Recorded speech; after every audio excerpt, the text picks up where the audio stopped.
Quand le soleil se lève, quand le soleil se lève, qu'il n'y ait sur mes lèvres que mon Jésus. Oh Jésus, oh Jésus, ne m'offrez rien de plus que mon Jésus.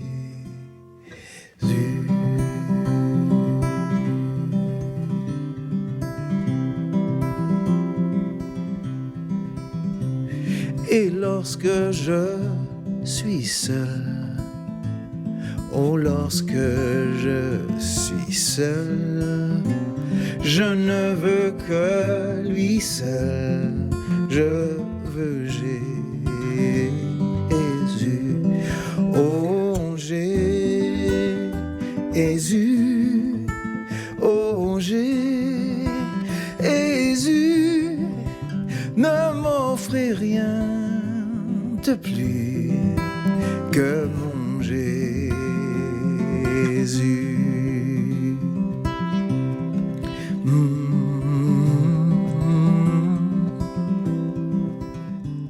Que m'importe le monde, que m'importe le monde, ses richesses sans nom, je veux Jésus. Oh Jésus, oh Jésus, ne m'offrez rien de plus que mon Jésus.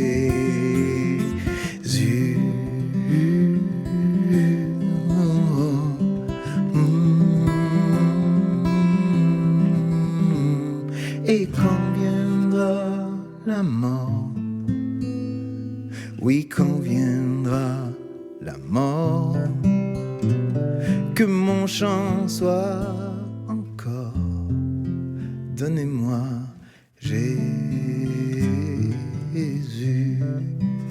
Oh Jésus, oh Jésus,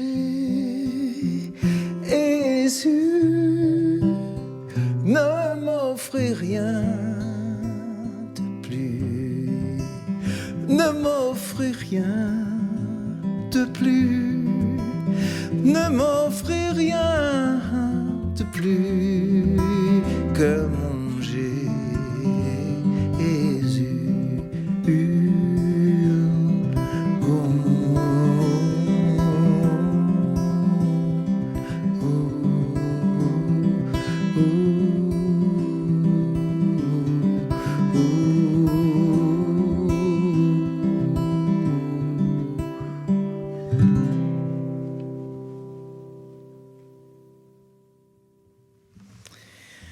En guise de bénédiction, ce matin, je voulais vous lire un petit passage dans Nombre. C'est l'Éternel qui s'adresse à Moïse, qui lui dit « Que l'Éternel te bénisse et te garde. Que l'Éternel fasse briller son visage sur toi et t'accorde sa grâce. Que l'Éternel se tourne vers toi et te donne la paix. C'est ainsi qu'ils mettront mon nom sur les Israélites et je les bénirai. » Amen. Prenez courage. On se voit la semaine prochaine.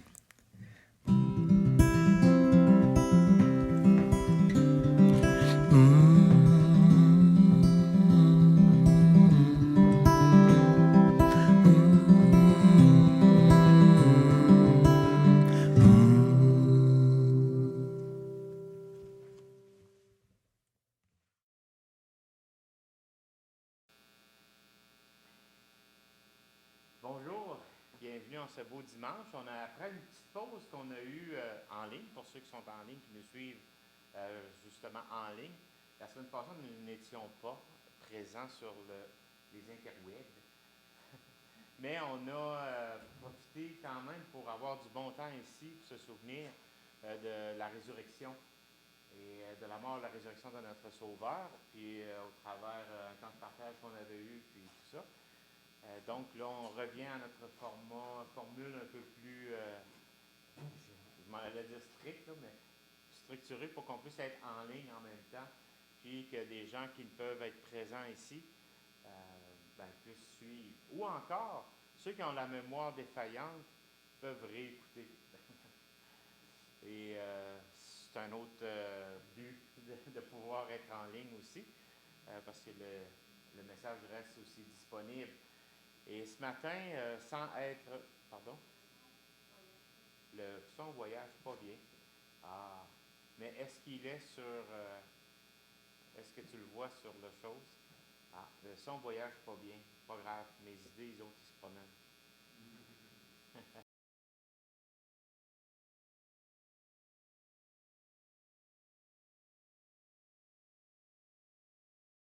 Que le son a été coupé, monte le volume et tu vas finir par trouver, sinon non, il n'y a pas de son encore en ligne. Mais ici, vous m'entendez bien toujours, ça c'est bon. C'est une autre raison pourquoi que c'est bien d'être présent. On peut entendre sans être interrompu par des questions techniques. Parce qu'au pire, je peux parler plus fort à côté, mais ça ne réglera pas le problème pour en ligne. Là, je dis vraiment pas n'importe quoi, mais je parle vraiment juste pour qu'on trouve une solution tranquillement à ça. Mais peut-être aussi sur la console, le son a été baissé au niveau de où le son est pris. Tu vas voir, il y a un petit signe d'écouteur, mais là, je ne peux pas aller le faire en même temps que ici. C'est ça, hein? C'est la vie. Tu peux monter les... Ouais. Non, le son n'est pas encore arrivé. Ou, Ah, il y a du grichage. Ah, ça peut être simplement à cause des colonnes. Je vais essayer quelque chose, OK?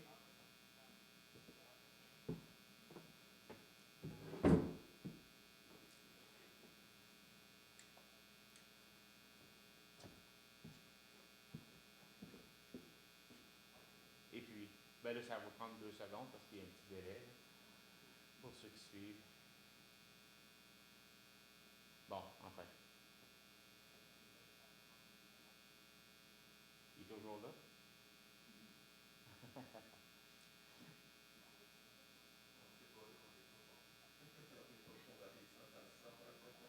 C'est ça. C'est ça quand le gars du son est celui qui parle aussi en avant.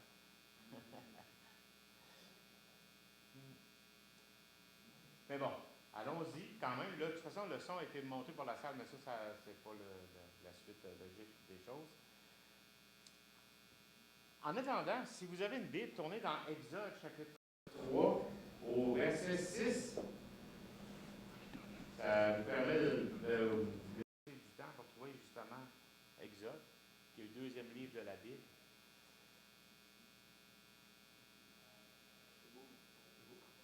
Bon, ben parfait. Allons-y avec ça. Ben, re-bienvenue pour ceux qui ont baissé le volume pendant qu'il n'y avait pas de son ou que ça grichait trop. Maintenant, tout est OK. Ouais? Tout est OK. Ce matin, on va parler un peu du Dieu d'Abraham, d'Isaac et de Jacob. Ce qui est intéressant dans cette formule-là, c'est que Dieu, ce Dieu qui a créé l'univers, ce Dieu qui a créé l'humanité, s'est révélé à celle-ci, à l'humanité, avec de nombreuses appellations sur son nom.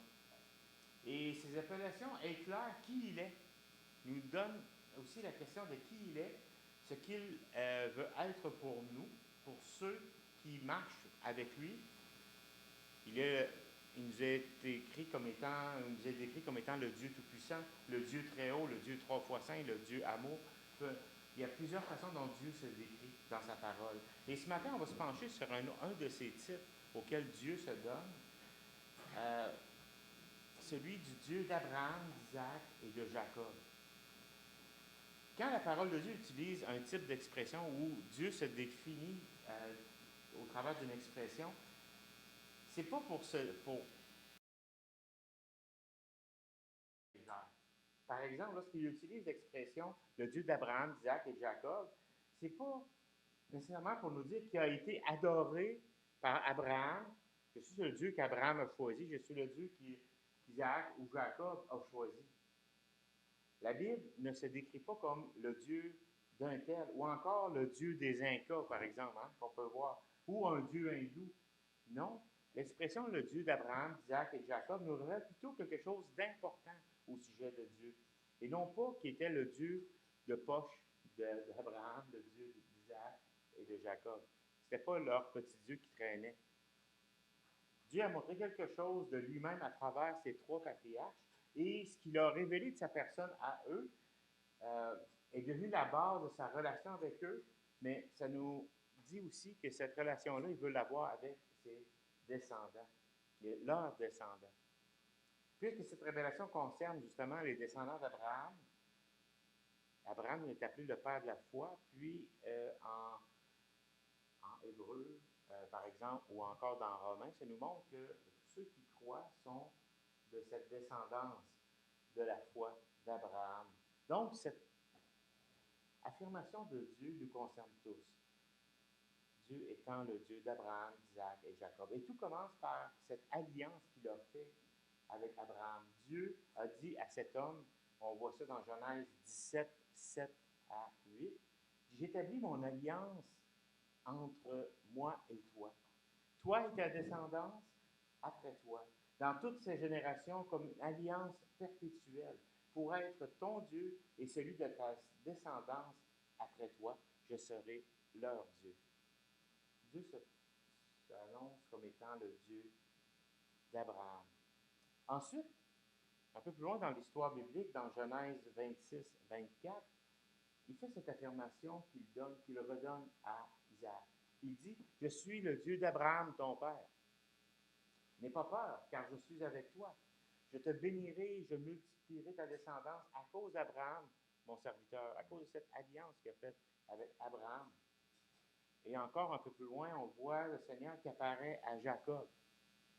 Et il apparaît pour lui dire une chose particulière, Genèse 18, 13 et 15. Ça dit, je suis le Seigneur. Ou le terme ici, c'est les quatre lettres, le tétragramme, traduit par l'Éternel souvent dans nos Bibles. Ça dit, le Dieu d'Abraham, ton père, et le Dieu d'Isaac. Il fait encore la même promesse à Jacob. Il lui dit, je suis avec toi. Dieu n'est pas le Dieu d'Abraham parce qu'un jour, Abraham s'est levé et a dit, tiens, je vais adorer ce Dieu-là. C'est le Dieu que je vais choisir et c'est le Dieu que je vais léguer à mes descendants. Tout commence avec Dieu. Avec Dieu qui se révèle souverainement, qui choisit Abraham, et au départ, Abraham, et il le renomme Abraham, et il lui promet de lui donner une grande nation. Il lui fait lever les yeux au ciel, de regarder les étoiles. Pour ceux qui, malheureusement c'est ainsi, souvent les étoiles sont cachées par les nuages. Mais pour ceux qui lèvent la tête des fois et qui regardent le ciel, surtout en Gaspésie où on a un peu moins de pollution visuelle, là, de la lumière, on peut regarder le ciel parce que j'ai demeuré quelques années à Montréal, puis quand on regardait le ciel, il n'y a pas grandes étoiles qu'on voyait. Il fallait aller à l'extérieur de la ville. Il y en a une ou deux étoiles des fois qu'on pouvait voir dans un beau ciel clair, mais sinon, c'était pas beaucoup. Hein. Mais ici, en Gaspésie, on voit même quand on est vraiment dans un lieu sombre, on peut voir la Voie lactée, on voit plein de choses. C'est énorme, les étoiles. Il paraît que dans le désert, c'est un endroit où les étoiles, c'est particulier. Un jour, je veux passer une nuit avec l'étoile dans le désert. Un jour, on verra. Sinon, ben, ça sera quand que je serai auprès de Dieu. Mais Dieu avait dit à Abraham, lève les yeux et regarde, es-tu capable de compter le nombre des étoiles? Ben, ainsi sera ta descendance. Tu ne seras pas capable de la compter. Et c'est comme ça que ça a commencé avec Abraham. Dieu lui-même rassure les générations suivantes que ses promesses sont aussi pour elles. Ces choses ont été écrites pour notre instruction et notre encouragement. Le Dieu d'Abraham est celui qui saisit un homme ou une femme avec la ferme intention de lui faire du bien, de lui donner un rôle à jouer dans son grand plan, dans son grand dessein, dans l'histoire de l'humanité. Et c'est lui qui va jusqu'au bout de ce qu'il a commencé. Abraham, si on regarde l'histoire d'Abraham, on l'avait vu il y a quand même quelques années déjà, mais Abraham a douté. Abraham a hésité. Abraham a même chuté. Mais Dieu est resté fidèle à son appel et à ses promesses envers Abraham. Et si on regarde le descendant d'Abraham, Isaac, Isaac lui-même avait un fils préféré. Il y en avait deux, mais il y en avait un qui aimait plus que l'autre. Hein? Il était un meilleur chasseur, il était quelqu'un qui apportait de la nourriture, puis l'autre, il trouvait un peu, je sais pas, un petit peu moins impliqué familialement. Hein? C'était pas le fils qu'il préférait, il préférait Ésaü. Même que Isaac a même fait la même erreur que son père Abraham. Il a caché sa situation familiale à des gens autour de lui. Il n'a pas voulu, il a dit que sa femme n'était pas sa femme parce qu'il avait peur, il a craint que cette femme qui était supposément jolie fasse l'envie des autres. Pour ne pas se faire tuer et prendre sa femme, ben, il a dit qu'elle était sa sœur. Malgré tout ça, Dieu est demeuré fidèle à sa promesse à Isaac. Et il est non seulement le Dieu d'Abraham et d'Isaac, mais aussi le Dieu de Jacob. Jacob, c'est quoi? Je ne sais pas s'il y en a qui pourraient me dire c'est quoi le nom Jacob, qu'est-ce que ça signifie? Vous l'avez déjà lu. Proche, trompeur, tricheur. Exactement, c'est ce que signifie Jacob. Et non seulement Dieu est son Dieu, mais Dieu a fait quelque chose de ce tricheur-là, de ce trompeur rusé, mais Dieu est le seul qui peut faire quelque chose de vous et de moi. Malgré nos faiblesses, nos défaillances, nos travers. Lorsqu'on lit le Dieu d'Abraham, d'Isaac et de Jacob, nous ne devons pas imaginer que ça veut dire que c'est le Dieu des gens parfaits. Que Dieu est le Dieu de ceux qui ne se trompent jamais ou encore qui ne trompent jamais. Au contraire, dans ses relations avec ces trois hommes-là, avec ces patriarches-là, ces pères, souvent sont appelés les pères de la foi, Dieu a prouvé sa patience, a prouvé son amour, a prouvé sa compassion, mais aussi sa détermination à travailler dans la vie d'être humain bien imparfait. Pour leur apprendre à eux à marcher dans la foi. Abraham, on avait vu dans la série, dans Genèse, on avait terminé avec Abraham, la marche de la foi. Mais si on regarde l'histoire d'Abraham, on s'aperçoit que la foi d'Abraham a grandi. Il commence à obéir et à marcher tranquillement. Il fait des pas de chute, puis il est infidèle avec Dieu, il trompe, il fait toutes sortes d'affaires. Mais en grandissant, il en apprend plus sur son Dieu, puis il en apprend plus comment Dieu est fidèle envers lui. Et ce qui est intéressant, c'est que de ce texte-là, de savoir que Dieu est le Dieu d'Abraham, d'Isaac et de Jacob, qui n'est pas le Dieu des parfaits, d'hommes parfaits, mais le Dieu d'hommes comme nous, il y a un autre élément qui nous est parlé par rapport à qui est ce Dieu-là. Lorsque on voit ce titre-là dans sa forme complète, la première fois qu'on voit cette façon-là que Dieu se décrit, c'est avec l'histoire de Moïse. Moïse est dans le désert, il fait paître des brebis. Et il y a un buisson qui est appelé le buisson ardent. Un buisson, il est comme en feu, en flamme, mais il ne se consume pas. Là, et au travers d'une conversation, parce qu'il y a un ange de l'Éternel où l'envoyé de l'Éternel apparaît, puis l'Éternel est là, puis au travers de cette conversation-là, l'Éternel se désigne lui-même comme 4 fois comme étant le Dieu d'Abraham, d'Isaac et de Jacob. Vous êtes dans Exode, tantôt, Exode 3, verset 6. Devant cette vision-là d'un buisson qui ne se consume pas, là, il voit que c'est un lieu saint, que Dieu est là. Puis, ce Dieu ajoute, il dit, je suis le Dieu de ton père, le Dieu d'Abraham, le Dieu d'Isaac et le Dieu de Jacob. Moïse se cacha le visage car il craignait de regarder Dieu. Et quelques moments plus tard dans la conversation, puis nous, ça nous est rapporté au verset 15, il dit encore, Dieu dit encore à Moïse, tu parleras ainsi aux enfants d'Israël, l'Éternel, le Dieu de vos pères, le Dieu d'Abraham, le Dieu d'Isaac et le Dieu de Jacob, m'envoie vers vous. Verset 16. Va, rassemble les anciens d'Israël et dis-leur, le Dieu de vos pères qui m'est apparu, le Dieu d'Abraham, d'Isaac et de Jacob. Il a dit, je vous ai vu. J'ai vu ce qu'on vous fait en Égypte. Encore, juste quelques versets plus loin, au chapitre 4, verset 5.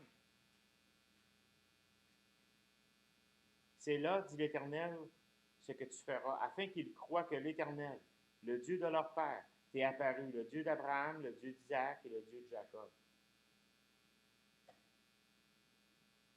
Pour se mettre dans le contexte de Moïse, là, de cette histoire-là, c'est que Jacob et ses fils se sont installés librement en Égypte sous la protection de Joseph, qui était un des fils de Jacob. Mais plusieurs siècles se sont écoulés et à l'époque de Moïse, le peuple d'Israël, les Hébreux, sont opprimés, sont écrasés par un lourd ou un dur esclavage. Bon, vous connaissez sûrement quelques films d'époque, des films qui ont été faits, des grandes fresques qui ont été faites sur cette histoire-là, dont les 10 commandements, entre autres. Puis même, il y en a pour tous les âges, là, le prince d'Égypte. En tout cas, vous avez sûrement déjà vu un peu cette histoire-là. Ou vous l'avez lu dans vos Bibles, ou vous l'avez entendu de... C'est une histoire qu'on connaît beaucoup. Mais comment les promesses de Dieu pouvaient-elles encore se réaliser? Ça faisait 400 ans qu'eux étaient en Égypte, que de plus en plus l'Égypte était hostile aux Hébreux. 400 ans. Reculé de 400 ans, on est en 2022. Vous m'aidez? En 2022. 400 ans, ça fait en 1622. 1622, puis il n'y a rien qui a changé. On n'a pas de. C'est comme si pendant tout ce temps-là, on attend des promesses, il ne se passe rien. On n'a rien de nouveau. Puis même, il n'était pas sorti de prophète, il n'était pas sorti de nécessairement de nouvelles révélations sur Dieu. 400 ans de silence, plus que de silence, le peuple souffrait. Beaucoup d'Israélites devaient se poser des questions, puis certains devaient douter de la réalité même de Dieu, parce qu'eux étaient un peuple, ils étaient avec un peuple, les Égyptiens qui adoraient plusieurs dieux, dont leur pharaon. Et là, le pharaon, il pouvait le voir qu'il y avait une mainmise sur le peuple, puis qu'il était bon ou moins bon, ça dépendant des pharaons, j'imagine, envers les Égyptiens. Et c'est là, à ce moment-là, que Dieu décide d'intervenir devant Moïse pour lui rappeler qu'il n'a pas changé. Il est le même Dieu que celui qui avait promis fidélité, fait alliance avec Abraham, avec Isaac, avec Jacob. Il est le Dieu de la promesse. Puis ce Dieu-là va garder et accomplir sa promesse. Puis même si apparemment les circonstances présentes, là, ça rendait cet accomplissement impossible. Et le Seigneur Jésus lui-même, il commence ce passage-là et il montre que dans l'annonce que Dieu fait de son nom, il y a l'annonce même de la résurrection. Dans Marc 12, 27, on peut lire ceci. Pour ce qui est de la résurrection des morts, n'avez-vous pas lu dans le livre de Moïse ce que Dieu lui a dit à propos du buisson? Il dit, je suis le Dieu d'Abraham, le Dieu d'Isaac et le Dieu de Jacob. Et là, Jésus commence, il dit, Dieu n'est pas le Dieu des morts, mais des vivants.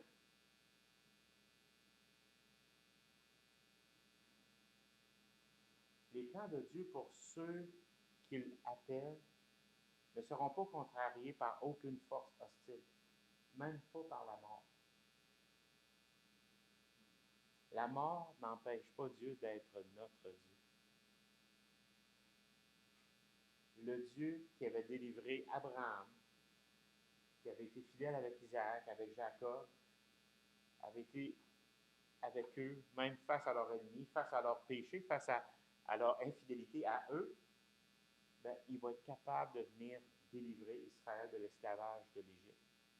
Puis il sait délivrer encore aujourd'hui ceux qui espèrent en lui. Parce qu'il est le Dieu des vivants, non le Dieu des morts. Ce n'est pas un Dieu qui nous a été légué par Abraham. Ce n'est pas un Dieu qui nous a été légué par Jacob, par Isaac, mais c'est le Dieu qui a choisi Abraham, Isaac, Jacob. C'est le Dieu qui a choisi chacun d'entre nous ici. Au cours des siècles qui ont suivi la sortie d'Égypte, la détermination de Dieu de réaliser ses promesses a été mise à rude épreuve. Hein? Et non pas par les ennemis d'Israël, mais par les égarements du peuple lui-même.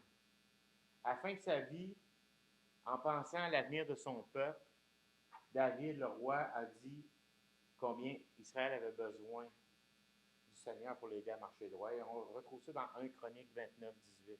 Ça dit ceci: Éternel, Dieu d'Abraham, d'Isaac et d'Israël, ou Jacob, nos pères, garde pour toujours dans le cœur de ton peuple ses dispositions de pensée et affermis son cœur en toi. Par ses promesses, Dieu s'est engagé à maintenir Israël dans une relation particulière avec lui-même. Mais on ne peut pas dire que ça a été facile. Hein? Mais quand on considère même les caprices de nos propres cœurs, on peut être tenté de nous demander si on va être capable de persévérer jusqu'au bout dans la foi. Heureusement, cette sécurité éternelle qu'on a en Dieu, notre assurance, elle ne repose pas sur notre capacité à tenir. Parce que ça serait dérisoire. Combien de fois qu'on a tombé, combien de fois qu'on s'est détourné de Dieu, combien de fois on est imparfait. Mais notre sécurité est en celui qui nous a appelés selon son plan, selon son dessein. Parce qu'on peut lui faire confiance pour achever ce qu'il a commencé. Et ça, malgré nos faiblesses. Parce que ces faiblesses, quand Dieu nous a choisis, il les connaissait dès le départ. S'il avait voulu prendre du monde parfait, je ne parlerai pas pour vous, mais pour moi, je ne serais pas là. Parce que mes faiblesses, il les connaissait dès le départ. Il savait déjà que si lui s'engageait envers moi, s'il me choisissait, que moi j'aurais besoin de son aide pour continuer. Selon ses promesses, le Seigneur a toujours maintenu un reste fidèle en Israël. De même, il a mis en nous qui croyons en Jésus quelque chose qui ne peut pas mourir. Cette vie éternelle, cet homme nouveau, né de Dieu qui nous rattache à lui. Et c'est pour ça que Dieu est le Dieu des vivants. Même la mort ne peut nous séparer de l'amour de Christ, de l'amour de Dieu. Tout ce que Dieu a révélé de lui-même à travers les âges se trouve confirmé et complètement manifesté en Jésus. Jésus est lui-même dans la descendance d'Abraham, cette promesse. Et à travers lui, toutes les nations sont bénies à travers Jésus-Christ. Mais c'est cette promesse qui avait été faite à Abraham, que toutes les nations vont être bénies. Et Christ était la réalisation de cette promesse-là, ou est la réalisation de cette promesse-là. Il y a tout un nouveau peuple de descendants d'Abraham qui est venu à la vie. On est tous justifiés par la foi, comme Abraham, et nous sommes héritiers des promesses. Et aujourd'hui, on peut dire sans crainte et sans hésitation que le Dieu d'Abraham, le Dieu d'Isaac et le Dieu de Jacob est aussi notre Dieu. Il est mon Dieu. Il ne m'appartient pas, mais il a voulu que moi, je lui appartienne. De dire qu'il est mon Dieu, ce n'est pas dans le sens de se l'approprier et de dire il m'appartient, mais c'est qu'il a fait de moi sa possession, son enfant. On peut se rappeler ce que dit l'Épître aux Hébreux au sujet d'Abraham, d'Isaac et Jacob. Tournez avec moi dans Hébreux 11. On va lire un petit texte, Hébreux 11.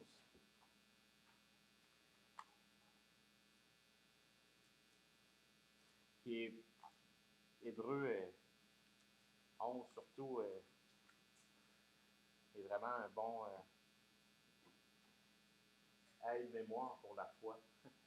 Pas juste un aide-mémoire, mais un bon un booster, qu'on pourrait appeler. Quand ta batterie de la foi semble morte, sors le booster pack d'Hébreux 11.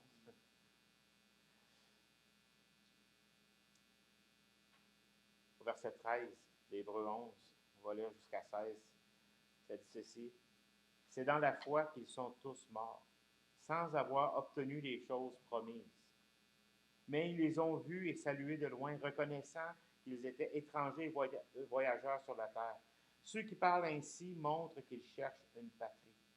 S'il avait eu en vue celle d'où ils étaient sortis, il aurait eu le temps d'y retourner. Mais maintenant, ils en désirent une meilleure, c'est-à-dire une céleste. C'est pourquoi Dieu n'a pas honte d'être appelé leur Dieu, car il aura préparé une cité. C'est pourquoi Dieu n'a pas honte d'être appelé leur Dieu.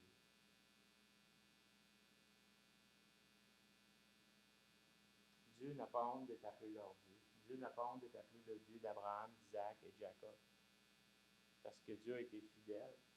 Il a su transformer des hommes imparfaits et les inclure dans son plan. Il les a appelés et ils ont répondu à son appel. Ils ont saisi ses promesses. Ils sont devenus ouvriers avec Dieu pour accomplir ses promesses, pour que d'autres aussi soient bénis. Ma prière, c'est que de nos cœurs sorte une même réponse de foi, une même ardeur pour servir, pour suivre, une même confiance en les promesses de Dieu.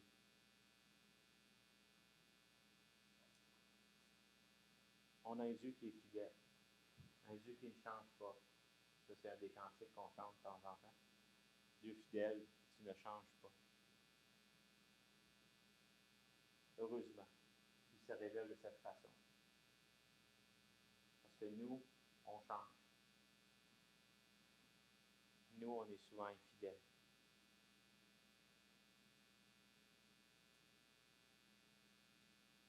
Si on avait une prière à la fin aussi, ensemble, ce serait de dire, Seigneur, que tu n'aies pas honte d'être appelé mon Dieu.